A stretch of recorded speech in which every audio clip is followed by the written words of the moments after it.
नमस्कार दोस्तों, मेरा नाम है अंशुमन नायक और आप सभी का बहुत बहुत स्वागत है इंडियन डिफेंस न्यूज की डिफेंस टॉक सीरीज में, जहां पर हम रोज नए नए डिफेंस अपडेट्स के बारे में बात करते हैं। तो चलिए देर न करते हुए आज की वीडियो शुरू करते हैं।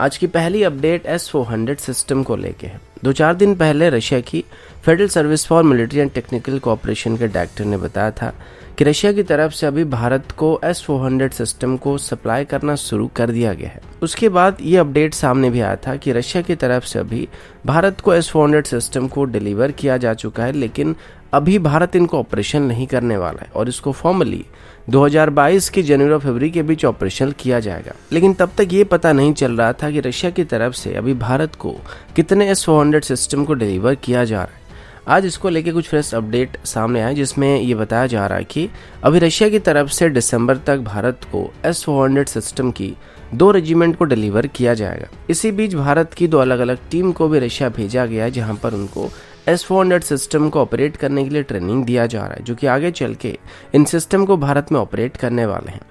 नॉर्मली इसी साल S-400 सिस्टम की डिलीवरी शुरू होने वाला था और हमें एक ही रेजिमेंट को डिलीवर किया जाने वाला था, लेकिन भारत की इमरजेंसी को देखते हुए रशिया की तरफ से भारत को यहाँ पर 2 रेजिमेंट को सप्लाई करने का फैसला किया गया है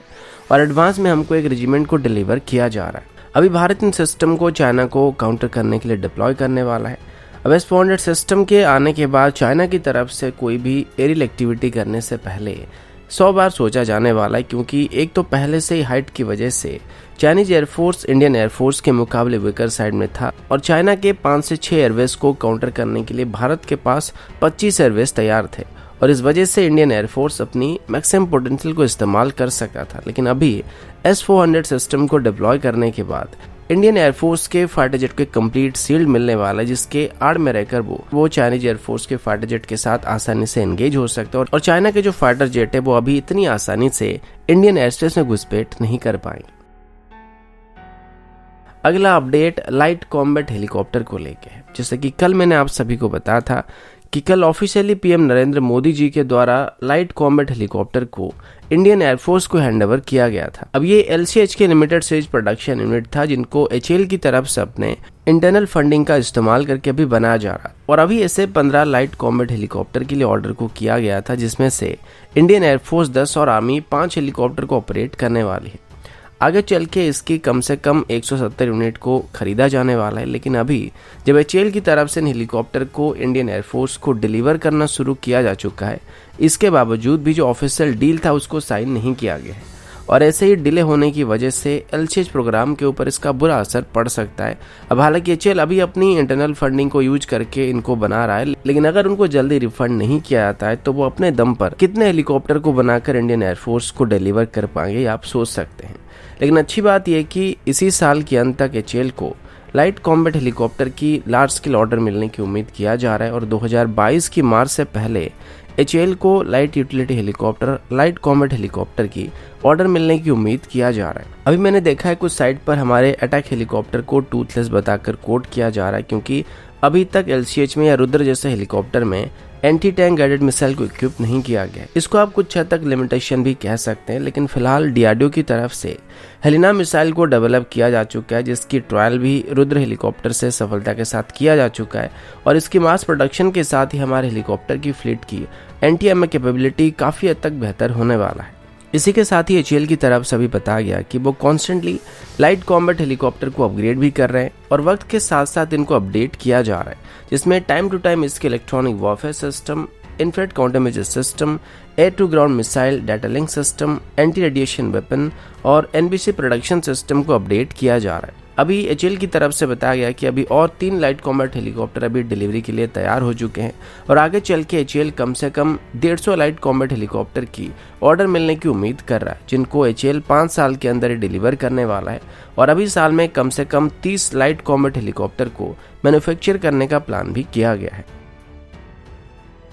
अगला अपडेट भारत और रशिया की तरफ से। जैसे कि आप सब जानते हैं कि रशियन प्रेसिडेंट व्लादिमीर पुतिन दिसंबर में भारत के गस्त पर आने वाले हैं और उनकी इस विजिट के दौरान भारत और रशिया के बीच कुछ मेजर डिफेंस डील को लेकर डिस्कशन होने की उम्मीद किया जा रहा है, क्योंकि इस विजिट के ठीक पहले ही रशिया की तरफ से भारत को S-400 सिस्टम को डिलीवर किया जा रहा है। और इसी बीच हमारे डिफेंस मिनिस्ट्री की तरफ से डिफेंस एक्विजिशन काउंसिल की एक स्पेशल मीटिंग को भी अरेंज किया जा रहा है, जिसमें रशिया के साथ होने वाली AK-203 राइफल डील के बारे में कुछ मेजर डिस्कशन होने की उम्मीद किया जा रहा है। हालांकि इस डील को लेकर सभी नेगोशिएशन पहले से कंप्लीट हो चुका है, लेकिन अभी इसमें कुछ छोटे मोटे चेंजेस होने की बात सामने आई है। और 23 नवंबर को होने वाली डिफेंस एक्विजिशन काउंसिल की इस मीटिंग में हमारे डिफेंस मिनिस्टर राजनाथ सिंह और हमारे ट्राई सर्विस के चीफ मौजूद रहने वाले हैं। जैसे कि आप सभी जानते हैं कि इसके अंदर AK-203 राइफल्स को उत्तर प्रदेश में सेटअप किए गए नए फैसिलिटी में मैन्युफैक्चर किया जाएगा और यहाँ पर करीब 6,01,427 राइफल को मैन्युफैक्चर करने का प्लान किया गया है, जिनकी प्रोडक्शन आने वाले 10 सालों तक चलने वाली है। अभी फैसला किया गया कि इस डील के अंदर जो पहले 70,000 राइफल होने वाले हैं उनमें रशियन ओरिजिन पार्ट्स का इस्तेमाल किया जाएगा और इसमें मिनिमम इंडिजिनस कंटेंट का इस्तेमाल किया जाएगा, क्योंकि जो टेक्नोलॉजी ट्रांसफर होने वाला है उसको पूरी तरीके से इम्प्लीमेंट करने में हमको थोड़ा वक्त लगने वाला है। और अभी हमारी डिमांड काफ़ी ज़्यादा है, जिस वजह से पहले जो राइफल बनाए जाएंगे उनमें ज़्यादातर रशियन पार्ट का इस्तेमाल किया जाएगा और उसके बाद हर साल जो इंडिजिनस सिस्टम है उनकी अमाउंट को इंक्रीज करने का प्लान किया गया है। और इस डील के साइन होने के 3 से 5 साल के अंदर इनमें मैक्सिमम इंडिजिनस सिस्टम को इंट्रोड्यूस कर दिया जाएगा, लेकिन प्रोडक्शन के पहले 1 से 2 सालों में आप 50% के आसपास इंडिजिनस सिस्टम का इस्तेमाल करने की उम्मीद कर सकते हैं। अगला अपडेट डिफेंस इंपोर्ट्स को लेके। पूरे दुनिया भर में अगर सभी देशों की मिलिट्री पावर को कंपेयर किया जाए तो उस लिस्ट में भारत 4th पोजीशन पे मौजूद होने वाला है, लेकिन इसके बावजूद भी भारत अपनी मिलिट्री नीड को पूरा करने के लिए मैक्सिमम डिफेंस इक्विपमेंट को इंपोर्ट करता है। कुछ साल पहले तक भारत अपने डिफेंस रिक्वायरमेंट की 70% की नीड को पूरा करने के लिए इंपोर्ट्स के ऊपर डिपेंड कर रहा था, लेकिन अभी धीरे धीरे इस सिनेरियो थोड़ा बदल रहा है। और इस पर अभी बात करते हुए हमारे डिफेंस मिनिस्टर राजनाथ सिंह जी ने बताया है कि वो दिन अभी दूर नहीं है जहां पर भारत अपनी 90% डिफेंस इक्विपमेंट को खुद ही मैन्युफैक्चर करने वाला है। अब देखा जाए तो जो देश अपने रिक्वायरमेंट की 70% से ज़्यादा इक्विपमेंट को इम्पोर्ट करके पूरा कर रहा था, उसको कम्प्लीटली इंडिजिनस सिस्टम से एकदम से रिप्लेस करना पॉसिबल नहीं है और इसमें थोड़ा वक्त लगने वाला है। लेकिन अभी भारत उस रास्ते पर चल रहा है जहां पर वो डिफेंस सेक्टर में सेल्फ डिपेंडेंट बनने वाला है। अभी भारत की डिफेंस इंपोर्ट की बात करें तो वो 5% तक घट चुका है और आने वाले वक्त में तेजी के साथ रिड्यूस होने की उम्मीद किया जा रहा है, क्योंकि अभी भारत में अलग अलग डिफेंस इक्विपमेंट को बनाने के लिए सभी जरूरी इंफ्रास्ट्रक्चर को डेवलप किया जा रहा है, जो कि आने वाले 5 से 10 सालों के अंदर फुली फंक्शनल हो जाएंगे और तब जाके हम पूरी तरीके से अपने डिफेंस नीड को पूरा कर पाएंगे।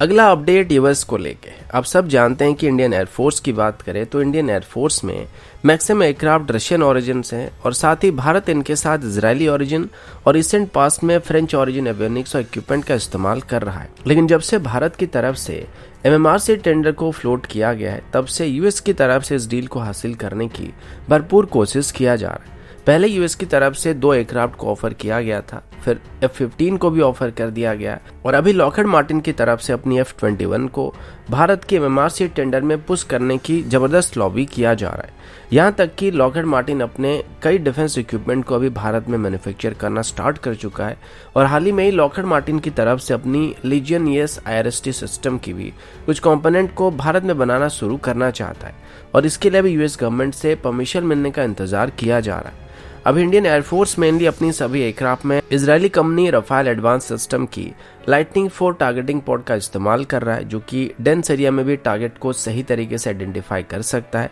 और फ्रेंच ओरिजिन रफाल जेट में अभी टेलियोस पॉड का इस्तेमाल किया जा रहा है और इंडियन एयरफोर्स में अभी इनका कंपटीशन करने वाला कोई नहीं है, जिस वजह से लॉकहीड मार्टिन की तरफ से अपनी लीजियन पॉड को भी भारत के डिफेंस मार्केट में पुश करने की कोशिश किया जा रहा है और ये कहीं ना कहीं F-21 के साथ भी जुड़ा हुआ है। तो लॉकहीड मार्टिन की तरफ से अभी धीरे धीरे अपनी कंप्लीट डिफेंस इकोसिस्टम को भारत की तरफ शिफ्ट करने की कोशिश किया जा रहा है। अभी थोड़ी देर पहले हम रफाल और रफाइल को लेके बात कर रहे थे तो बहुत सारे लोग इसको लेके कंफ्यूज हो जाएंगे क्योंकि इनकी प्रोनाउंसिएशन काफी हद तक सेम है। तो यहाँ पर रफाइल की बात करें तो ये फ्रेंच ओरिजिन फाइटर जेट है, जबकि रफाइल एडवांस सिस्टम की बात करें तो ये एक इजरायली ओरिजिन डिफेंस कंपनी है। तो इसको लेके आपको कंफ्यूज नहीं होना है। तो दोस्तों अभी के लिए इतना ही, मिलता हूँ आपसे अगले वीडियो में, तब तक के लिए जय हिंद, वंदे मातरम।